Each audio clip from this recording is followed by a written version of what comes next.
저희들 어릴 때요, 묘에 가서 많이 놀았어. 기억납니까? 묘에 가면 앞에 이게 제단이 있어, 그죠? 뭐 돌을 이렇게 아주 잘 반듯하게 깎았어요. 제가 여기 와서 고인돌을 가보니까 다듬었을까요, 안 다듬었을까요? 저게 돌을 왜 안 다듬었을까? 왜 그렇게 궁금한지 모르겠어요. 그래서 성경을 찾아봤죠. 저 돌은 왜 안 다듬었을까? 그러더니만 출애굽기 20장 25절에 네가 내게 돌로 단을 쌓거든. 아까 제물을 바치는 돌을 쌓거든. 다듬은 돌로 쌓지 말라. 네가 정으로 그것을 쪼면 부정하게 합니다. 모세가 반석을 한 번만 쳐야 되는데 두 번 쳐가지고 안 되듯이. 반석은 예수님인데 그래서 신명기 27장 5절에도 보면요. 또 거기서 내 하나님 여호와를 위하여 단 곧 돌단을 쌓되 그것에 철기를 대지 말지니라. 고대 사람들은 노아도 제단을 쌓았고 노아가 야곱도 제단을 쌓았지, 그죠? 다 보면 정결한 짐승을 바쳤는데 창세기 35장 14절에 보면요. 야곱이 하나님의 자기와 말씀하시던 곳에 기둥 곧 돌기둥을 세우고 그 위에 전제물을 붓고 그 위에 기름을 붓고, 여기에서 기둥이라 그랬을 때 이것은 히브리인들과 가나안 사람들이 그들의 예배 때에 관습적으로 사용한 성스러운 돌 중 하나였다. 그러니까 믿는 사람이 바치는 제단이 다르고 안 믿는 사람이 바치는 제단이 다르고 이런 게 아니고 똑같았어요. 그래서 부조와 선지자 71페이지에는 두 형제는 그들의 제단을 같은 모양으로 쌓고, 어떤 모양이요? 각기 제물을 가져왔다 이렇게 나와요. 그래서 제가 왜 막 여러분 이게 금을 차고 은을 차고 이렇게 감고 징치고 깽가리 치니까 나보고 뭐라 그럴까요? 무당이라 그지. 같이 내려온 거예요, 같이. 그래서 이걸 보면 진짜가 뭔지를 알게 돼요. 그래서 징기스칸이 이런 말을 했어요. 현명한 자는 적에게서 많은 것을 배운다. 자기의 적에게서 많은 것을 배운다. 이게 굉장히 중요한 거 아닙니까? 저도 왜 저 사람들은 무덤으로 사용하고 저 제단을 돌을 손을 안 댔을까? 그러니까 오늘 성경에 보니까 뭐 대지 말라고요? 철기를 대지 말라. 그럼 이 제단이 언제부터 내려와요? 가인과 아벨 때부터 이게 돌제단이 내려온 거예요. 우리가 지금 6,000년의 역사 동안에 이제 내려온 그 심벌들을 보고 있는 거예요. 이런 말이 있어요. 심벌은 누군가의 흔적이며 역사적 사건의 흔적으로 오랫동안 문화 속에 자리 잡고 있다. 이야, 대단한 거 아닙니까? 그래서 고인돌 한 번만 가봐도 우리는 6,000년 전의 역사를 보는 거예요, 지금.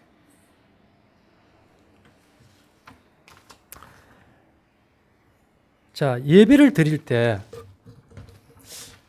이 제단을 쌓아가지고 하나님 앞에 경건하게 예배를 드리잖아요. 그죠? 그럼 우리가 경건이란 한자를 좀 살펴봐야 되겠더라고요. 경건. 이게 공경할 경자인데요. 아시죠, 여러분? 이게 우리 풀초자로 봤거든. 근데 이걸 내가 한자를 찾아보면 약간 여기 삐쳐졌을 때 밭들공자예요. 밭들공자. 근데 이게 뭔가 하면 의자예요. 몇 사람이 앉아 있어요? 두 사람이 앉아 있네? 근데 우리는 하나님을 몇이라 그래요? 삼위일체라 그러는데 두 분이 앉아 계셔. 그 다음에 이게 글기구자예요. 예, 글기구자. 하나님의 입에 나오는 말씀. 이게 그럴 문자예요.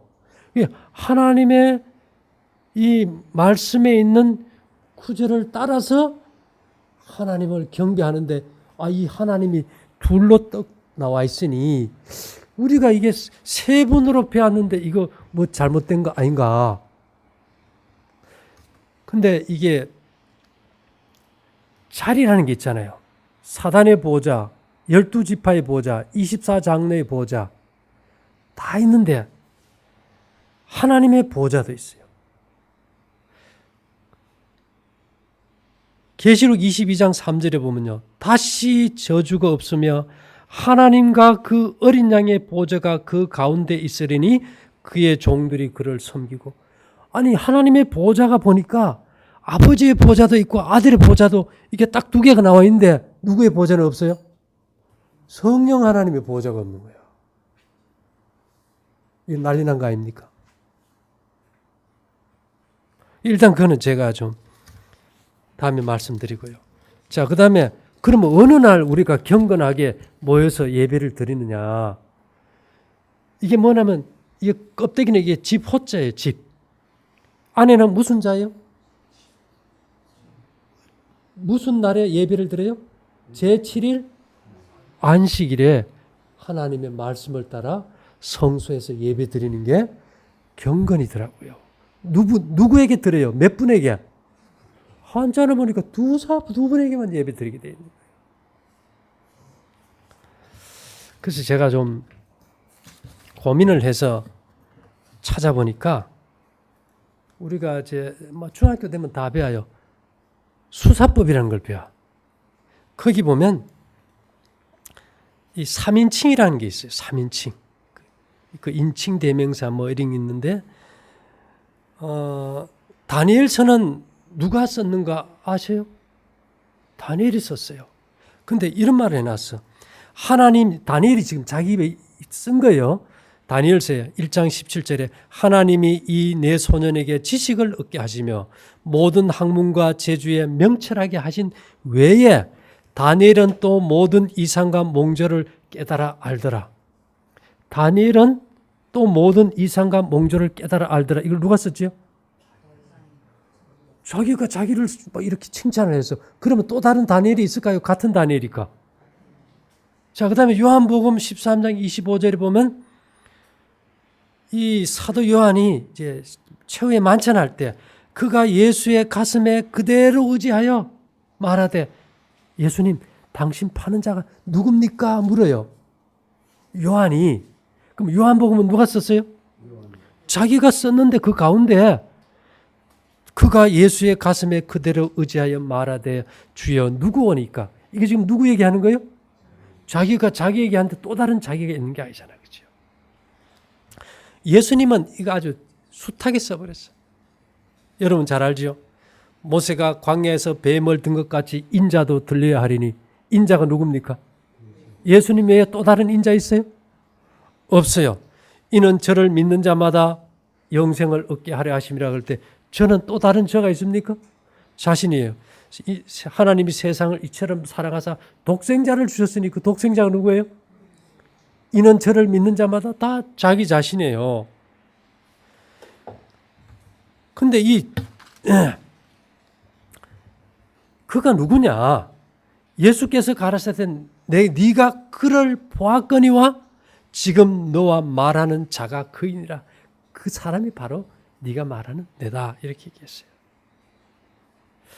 자, 그럼 여러분 성경에 보면요. 우리를 구원하신 분도 예수님이지만 우리가 믿음대로 안 살았을 때 심판하시는 분도 예수님이 돼요. 인자됨을 인하여 심판하는 권세를 받으셨고 아버지께서 아무도 심판하지 아니하시고 심판을 다 아들에게 맡기셨다 그랬는데 요한복음 14장 16절 우리가 다 알듯이 내가 아버지께 구하겠으니 그가 또 다른 보혜사를 너희에게 주사. 또 다른 보혜사가 있다는 거예요. 7절에 가서는 16장 7절에 보혜사가 너에게 오시지 아니할 것이요 가면 내가 그를 너에게 보내리니 8절에 그가 와서 죄에 대하여 의에 대하여 심판에 대하여 세상을 책망하시리라. 심판하신대요. 성령이. 또 다른 보혜사래. 그러면 또 다른 보혜사가 예수님 자신일까? 예. 왜 그런가 하면요. 하나님이 이 만물을 여섯 동안 창조하실 때 만져지는 개체가 없는 생각으로만 감지되는 영혼을 창조하신 적이 있나요? 몸이 없는 생각으로만 감지되는 영혼이 과학이 발견했나요? 없어요. 근데 우리는 제사를 지내요. 생각으로만 감지되는 영혼이 있다고. 몸과 마음이 분리 안 돼요. 그래서 죽으면 당일에 그 도모가 소멸되고 네가 들어갈 음부는 일도 계획도 지식도 없다 그래요. 근데 우리에게 최초의 사단에게 세뇌받을 때 네가 정령 죽지 아니하리라. 하나님은 정령 죽으리라는데 결코 죽지 아니하리라에 세뇌가 돼가지고 몸은 죽어도 영혼이 있다는 걸 믿게 된 이래로 우리는 육체를 떠난 정신적 실체가 있다고 믿게 돼버린 데서 우리가 없는 성령 하나님을 만들어버려서 하나님은 셋이다 이렇게 만들어요. 그래서 내가 그를 보았고 그를 보내리니 이 그에 대해서 원어상에서는 아우토스라는 뜻이에요. 그건 인칭 대명사인데 영어로 번역하면 셀프예요. 자, 우리가 주유소 갈 때 남이 넣어주지 않고 내가 주유하면은 무슨 주유라 그래요? 셀프주의. 그를 보낸다 할 때 그는 내 자신을 일컬어는 셀프라는 단어예요. 셀프주의 할 때. 그런데 이 교리가 그걸 세 번째 하나님을 만들어버린 거예요. 그죠? 그래서 예수님께서는 로마서에 보면 그런 게 많지요. 그리스도께서 너희 안에 계시면 예수 그리스도께서 너희 안에 계신 줄을 너희가 스스로 알지 못하느냐. 성령이 우리 안에 계시는 걸 누가 계신다고 표현해요? 그리스도께서. 그럼 성령이란 건 뭘까? 우리의 생각이 영이에요. 생각을 문자로 표현하면 뭐죠? 글씨지요. 입으로 표현하면 말이지요. 그래서 성경은 내 말이 곧 영이요. 자, 성령의 검 곧 하나님의 말씀. 하나님의 말씀이 그분의 영으로 감동을 받아 쓴 글이고 이것이 말씀을 받아내는 게 성령의 임재고 충만이지 뭐 보이지 않는 데 가서 뭐 성령 하나님 이거는 없는 거예요. 이게. 왜? 천년계의 법칙을 보면 없는 거니까. 그래서 우리가 아까 보면 이 경건할 때 이 경자에 야 이거 대단한 거 아닙니까? 이 풀초자가 아니고 공경할 받들 공자인데 받들을 섬길 분이 의자에 앉은 분이 몇 분이에요? 두 분이 맞다는 거예요. 이런 그 어떤 심볼이 아니면 우리가 계속 하나님은 몇 분이라고 지낼까요? 세 분이라고 막 떠들고 지내는 거예요. 삼일체라고. 성경에 삼일체 없잖아요. 하나님. 이것만 있는 게 아니고요. 제가 아까 이제 노아 홍수 있죠. 노아 홍수. 자, 여러분, 요 글자가 무슨 자인지 압니까? 넉사자면서 요걸 그물망자라 그래요. 새가 어디에 걸려요? 요 그물에 걸려요, 이게. 그 일반 교회에서는 요 세 개가, 글자 세 개가 요렇게 돼 있으면 야, 이게 품성 품자다 해가지고 좋은 거다 이래요. 그 다음에 이게 신령 영자인데 이게 하늘 밑에 이 지구가 창조됐을 때 하늘 밑에 물이 있었지, 그죠? 비가 내리는 물, 비우자, 물이 있고 그 밑에 뭐가 있어요? 입구자 셋을 갖다가 뭐라 그래요? 삼위일체 하나님, 이걸 삼위일체 하나님이라 그래요. 그럴듯하지, 그죠? 근데 재미있는 것은 이 밑에 이게 이 삼위일체 하나님이 이게 공짜예요. 만들 공짜인데 이게 뭔지 압니까? 두 사람이 이게 만든 것이 이게 무당무자예요. 이걸 신령 영자를 분석해 보면 하늘 아래 구름이 덮였을 때 이 마귀가 삼일체 하나님을 가르쳐 줌으로 인해서 인간이 이 거짓신을 섬기게 됐다는 표시로 만든 게 신령 영자예요. 죄인이 가지는 신령하다는 영자는 온전하지가 못하다는 거죠. 그런 의미에서 이 입구자 세 개를 붙여놓은 이 글자는 그물망자라 그래요. 그물. 넉사자로 그리도 하지만. 자, 그물이 있고 입으로, 그죠? 입으로. 우리가 입으로 삼일체 하나님을 갖다가 온 사방에 전하면 이 글자가 무슨 뜻인지 압니까? 쏘길 만자예요. 쏘길 만자. 삼일체 하나님이 있다고 세상에 떠드는 게 무슨 자예요? 쏘기는 자예요. 쏘길 만자. 그러면 쏘기는 사람은 죄인 아닙니까? 그죠?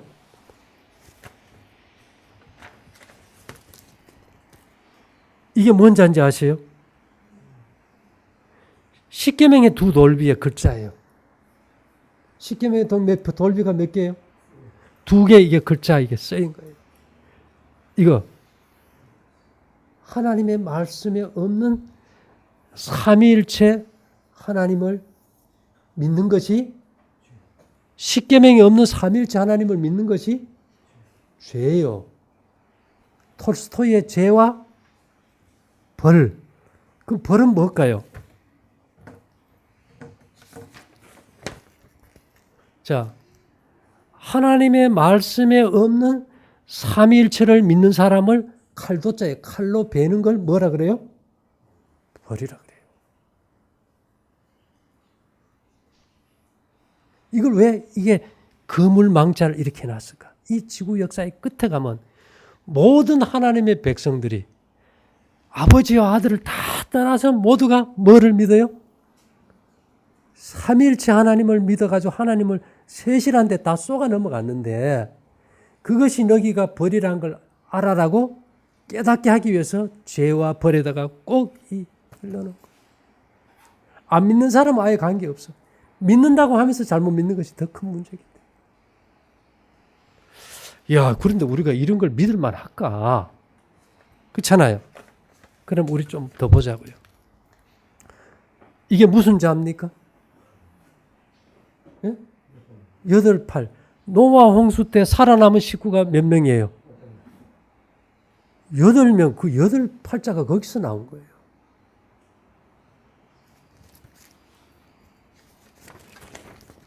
자, 이게 배선자예요. 노아의 방주가 배 아닙니까? 배 안에 입구 하나는 사람 하나예요. 몇 사람이 탔어요? 8사람이 탔잖아요. 그죠? 배 안에 8사람이 탔어.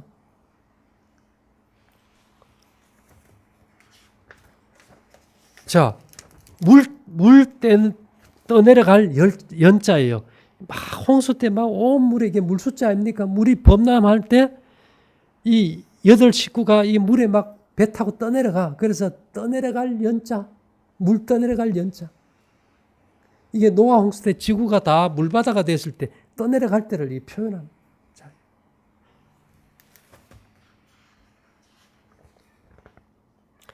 자, 홍수가 끝나고 나니까 집이 있을까요? 없을까요? 그래서 큰 동굴에, 중국에는 지금도 동굴에 사는 사람들 있잖아요. 큰 동굴에 몇 식구가 살았어요? 8명이 살았어요. 이게 구울혈자예요. 그 다음에 자, 이 굴 속에 사람들이 8식구가 일하러 나가버렸어. 이 공짜 일하러 나가면 다 비었겠지, 그죠? 그래서 빌공짜예요. 그러니까 우리가 한문이 되게 어디를 창세기와 홍수 이후에 거의 다 그때부터 사람들이 이 문자에 대해서 기록을 남긴 거예요. 심볼로서. 이것은요, 일을 해서 추수를 해서 거두면은 논아 먹어야 될 거 아닙니까? 그래서 8식구가 칼로 분배를 해서 칼도자니까 나눌 분자예요. 나눌 분자.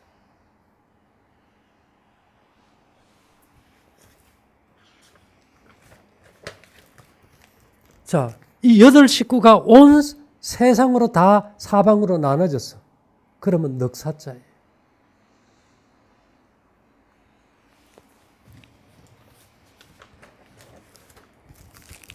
이거는 뭔지 압니까? 하늘과 땅 아래, 땅에 예수님이 뭐 밖에 죽으셨어요? 십자가 밖에. 동아일보 할 때 아짜. 이거 어디에 쓰는지 아세요? 장례식 할 때, 그 관 묻을 때 이거 넣어줘요. 만장. 십자가에 못 박혀 죽으신 예수님, 나 당신 믿습니다. 그러니까 뭐 타고 오세요? 요거 2개 딱 넣어줘. 만장에. 구름 문자. 오실 때 날 구해달라고. 그래서 그 성도 호명하실 때 해가지고 그 라헬이 누굽니까? 붉은 천, 먼성 무너질 때인가? 여리고 무너질 때 기생 라합이 붉은 천 내려뜨렸지, 그죠? 구원의 표로. 그래서 사람들 관 묻을 때 위에다 봤어요? 붉은 천에 이름 쓴 거? 예. 예수님 속죄의 피 믿으니 구름 타고 오실 때 날 구원해 달라고. 그래서 이런 것들을 우리가 보면은 실제로 우리의 지금 쓰고 있는 문자 하나하나가 역사가 얼마나 된 것 같아요. 우리는요, 뭐 몇억 년, 몇만 년 이상한 소리를 해가지고 다 우리 그런 것들을 뭘 하는 게인가 하면 수만 년 전, 수백만 년 전 이렇게 해서 우리 머릿속에서 역사를 지우는 거예요. 역사를. 그래서 우리가 역사를 지금은 다 잃어버린 이제 그런 상황이 되었는데요. 예를 들면은 사람이 죽으면 장례치르죠. 딱 묻고 나면 묻을 때 보면 관 속에 들어갈 때요. 베옷을 입혀요. 대제사장이 대속죄일에 베옷을 입어요. 베옷은 내가 내 죄를 회개한다는 슬픔의 상징이에요. 그래서 지금도 우리 다 무슨 옷 입어요? 자, 죽은 자에게 무슨 옷 입혀요? 슬픔. 내가 내 죄를 회개합니다. 그리고 7번 딱 묶어버려요. 왜 그럴까요? 내 힘으로 구원받지 못한다. 주머니가 없어요. 망자의 옷에. 왜요? 돈 갖고도 못 가요. 재물로 구원받지 못한다. 그 다음에 죽은 자의 입에다 쌀을 넣어줘요. 쌀을. 본 적 있어요? 왜 쌀을 넣어줄까요? 하나님의 말씀으로만 산다는 표시를. 그 다음엔요. 그렇게 해서 이제 이 기둥이라고 표현되지 십자가라는 게 없어요. 성소의 기둥이 십자가예요. 내가 너희 안에, 너희가 내 안에. 그렇게 해서 이제 망자를 이렇게 딱 묻어가지고 붉은 천에다가 이름 쓰고 아까 그 만장 글씨 2개 놓고 흙을 묻어서 뭐처럼 알처럼 동그랗게 해요. 병아리가 알에서 깨어나듯이 예수님 오실 때 이 무덤이 열리고 내 좀 구원받게 해달라고. 그냥 무덤 쓰는 게 아니라는 겁니다. 그래 놓고는 사무제 며칠 만에 가는지 압니까? 예수님이 며칠 만에 부활했어요? 왜 3일일까요? 3일 만에 부활했다는 예수님을 기억하게 하기 위해서. 이미 그것이 예언대로 내려왔기 때문에 그 문화와 풍속을 우리가 가지고 있었던 거예요.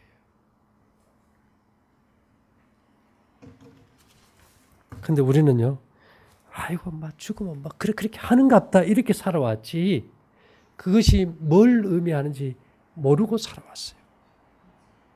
그래서 이제 제가 오늘 또 여러분들이 이제 오늘 우리 식구들이 좀 많은데 저 명절에 가가지고 아직 못 오고 오늘은 우리 이제 캠프장에 오신 분들이 더 많이 오신 것 같아요.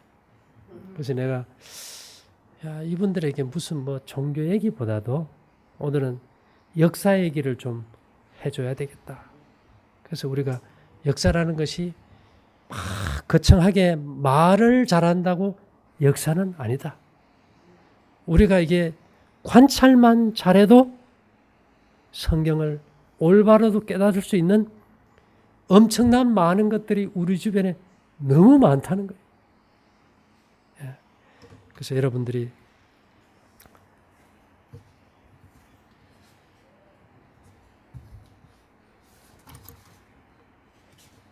이런 거 외에도 우리가 이제 찾으려고 하면 아주 많은 것들이 있는데요. 창세기 28장 18, 19절에 보면 야곱이 아침에 일찍이 일어나 베개하였던 돌을 가져 기둥을 세우고 그 위에 기름을 붓고 그곳 이름을 베델이라 하였더라. 이 성의 본 이름은 루스더라. 그래서 우리가 지금 제가 이렇게 차 타고 가다 보면은 묘를 너무 멋있게 해놓은 집들이 많아요. 돌을 다 이렇게 따듬어 가지고 보기 좋게 해놨지만 그 사람들은 그것이 무엇을 의미하는 줄도 모르고 그것의 유래도 모르고 그러고 봉분을 해요. 성묘하면서 우리가 묘를 깎고 하면서도 그냥 조상 대대로 해왔기 때문에 하는 거지 왜 한다는 이유가 없어요. 그렇지만 우리가 이런 사소한 것 같지만은 이런 변할 수 없는 진리, 이 심벌들은요, 역사학자들이 그래요. 6,000년도 내려온다는 거예요. 6,000년도. 지금까지 내려올 수 있었던 이유가 뭡니까? 고대 세계는 발전이 더디었어. 그래서 지금까지 그 문화가 우리 시대까지 이제 전해 내려올 수가 있었고요. 이제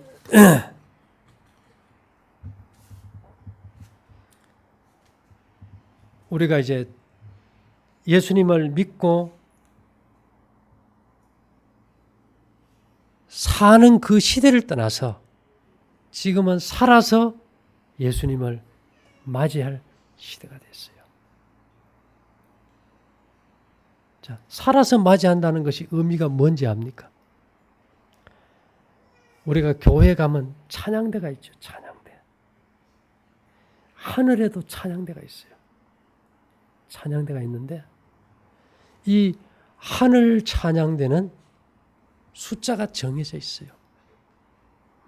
그 숫자가 14만 4천 명입니다. 한 줄에 3만 6천 명씩. 한 명이 적거나 많아도 정사각이 안 돼요. 오늘 박 집사님 찬양하듯이 우리가 이제 찬양을 하는데 이 하늘 찬양대에 들어갈 사람의 특징이 뭐냐? 죽지 않고 하늘 가요. 죽지 않고. 중요하지, 그죠?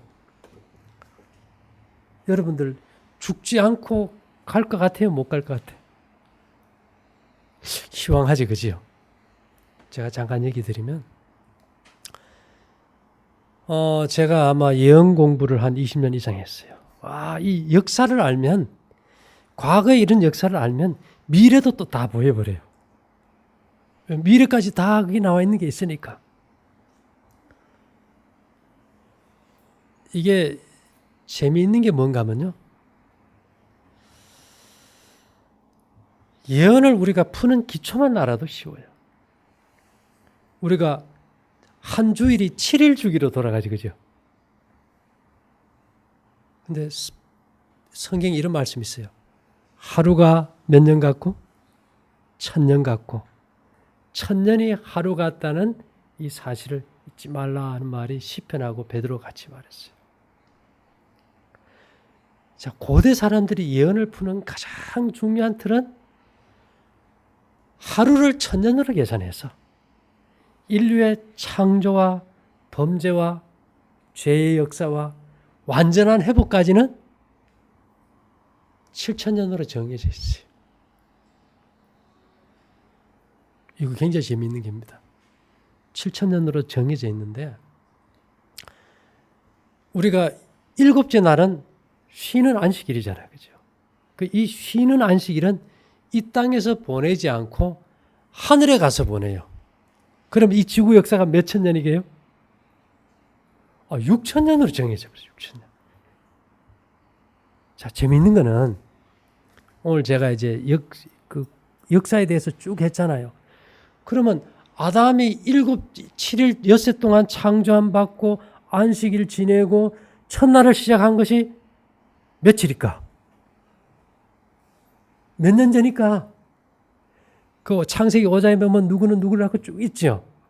그 역사를 정확하게 계산한 사람이 있어요. 최고의 역사학자가 1565년도경에 영국의 제임스 어시경이에요. 금세기 최고의 역사학자예요. 이분의 계산에 의하면 기원전 4004년 10월 23일이 처음 시작이 됐어요. 기원전 4004년 10월 23일. 그럼 예수님이 오시기 전에 이미 몇 년이 지나가 버렸어요.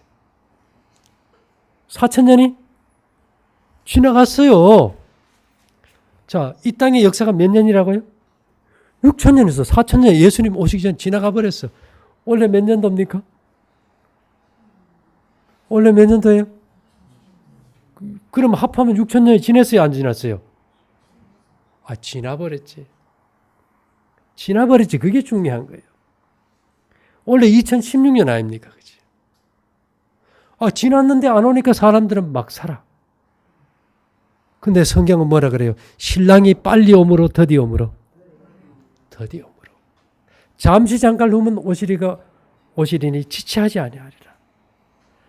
야, 이게 더디 온다는 게 참 재미있는 게요. 얼마나 더디 올까? 엘렌 지 화이트는 A few years라는 단어를 썼는데 그거는 최대 시간이 10년입니다. 2010년이 지나가겠죠. 원래 몇 년이 또 지났어요? 6년이 더 지났어요. 6년이 지나면은 마태복음 24장에서 예수님이 예루살렘의 멸망이 세상의 멸망을 예표한다 그랬어요. 예루살렘이 멸망할 때요. 아나누스의 아들 예수라는 청년이 예루살렘의 골목골목을 다니면서 7년 동안 외쳤어요. 그런 걸 생각해 보면 제가 더 자세한 건 얘기 안 하지만은 지금 우리가 죽어서 구원받을 것 같아요? 살아서 구원받을 것 같아요? 잘만 하면은 살아서 구원받을 수 있어요. 우리가 지구 역사에서 가장 끄트머리에 살고 가장 수명도 짧고 가장 연약한 세대에 우리가 절제생활, 바른 생활을 하고 믿음의 틀을 굳게 하고 역사의 하나님을 만나고 우리가 신앙의 절개를 지킨다면은 우리는 환난을 통과해서 죽음을 경험하지 않고 어떻게 하늘에 갈 수 있어요? 살아서 가는 거예요. 근데 그 시대가 지금 시대 같으잖아. 제가 오늘 여러분들에게 전하고 싶었던 얘기는 이 얘기예요. 이 얘기를 전하고 싶은데 다른 걸로 해가지고는 좀 희황할 것 같아. 그래서 오늘 제가 이제 심벌을 통해서 고인돌이라든지 아리랑이든지 강강수월래를 통해서 우리는 아담으로부터 내려온 노래와 제단들을 우리가 볼 수 있을 거예요. 그죠? 지금까지 내려온 그 역사의 흔적을 우리가 볼 수 있을 거예요. 우리가 늘 보는 무덤을 통해 가지고 우리가 구속의 경륜을 깨달을 수가 있고요. 지금 와서 보니까 엄청난 축적된 지식을 통해서 문자를 통해서 심볼을 보니까 우리가 노아 홍수가 성경만 있는 것이 아니고 우리가 일상적으로서는 문자 속에 다 들어있는 거예요. 이게.